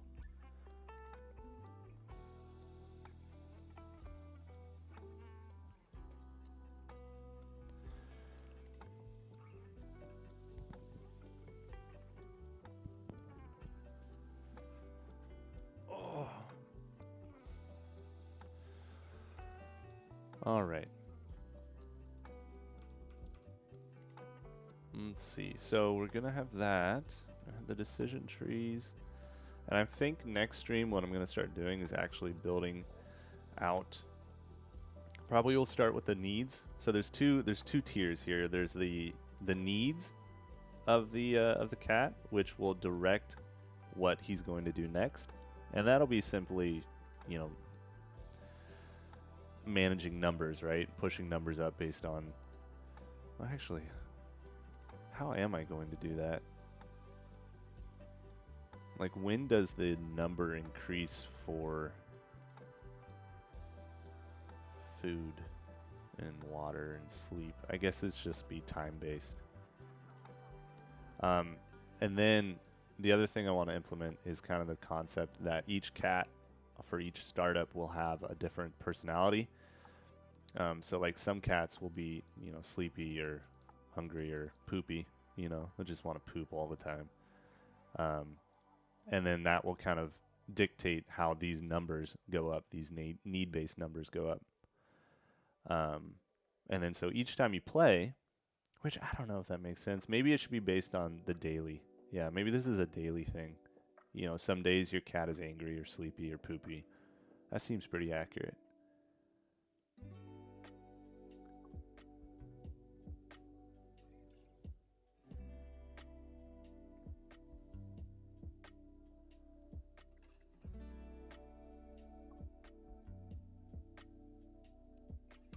He's the third person doing dialogue. Anyway, regardless. So we'll implement that maybe tomorrow. We'll start doing the AI. And then it's on to the decision trees. I think I'm probably going to take a break from the pixel art because it is so difficult for me. And I end up with things like this. Or the best background you've ever seen in the world would be this one.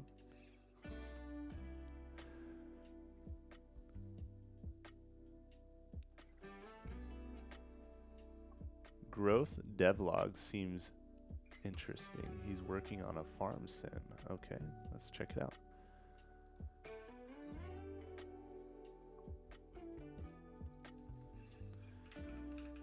Growth devlog.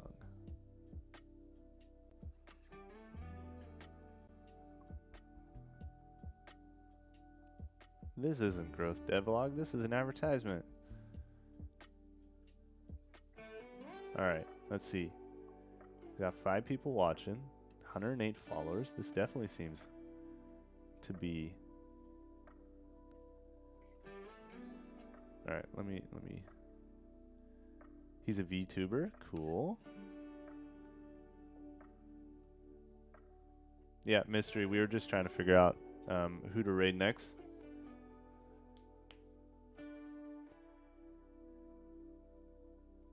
And I think we have the next person.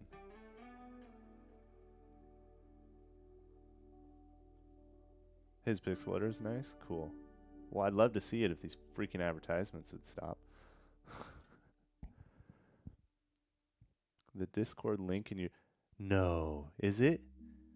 Okay, Wolfric. Thank you. I'll have to fix that.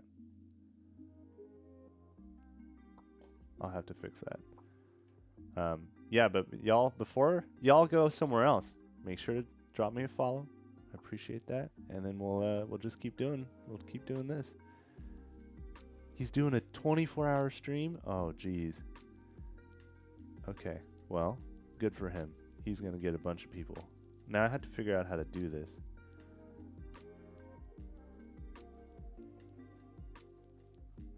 The dev dad is super cool. Yeah, he's pretty big at this point though, right?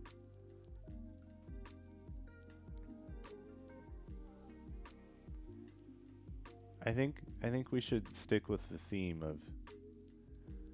of small streamers, because I know how much it means, right? We all know how much it means. Here, we'll look up dev dad. The dev dad.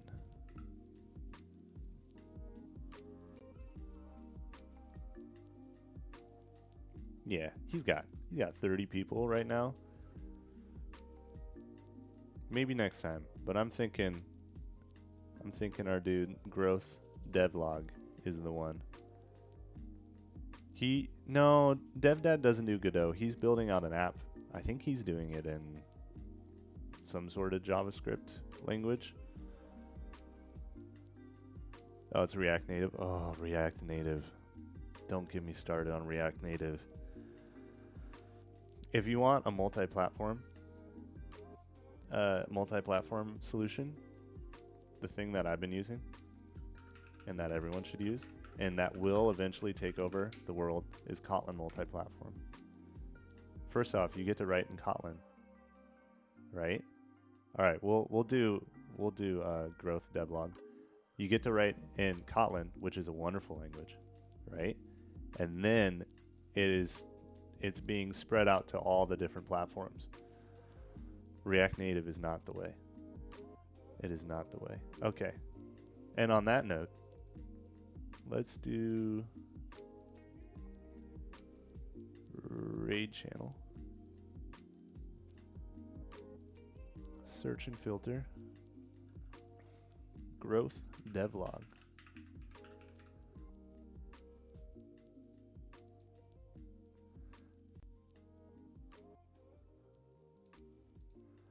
All right, let's see. Y'all ready to go? Let's see. Yeah, thank you all. I really appreciate you stopping by.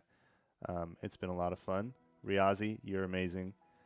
Mystery, you're amazing. Freedom Forge, everyone. Wolfric, you're all amazing. I appreciate you all. Let's raid this dude. All right. Start raid.